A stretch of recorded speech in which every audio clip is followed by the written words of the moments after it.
تو چینه دونش کرمک خورده؟ آره. تو چینه دونش نیست رفته پایین. آره. خب کارش کار بکنم.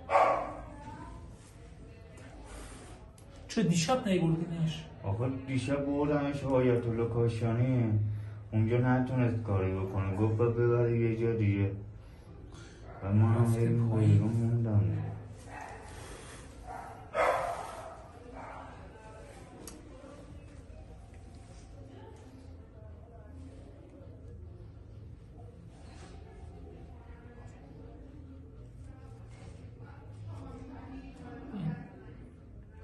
دکتر چیز هست؟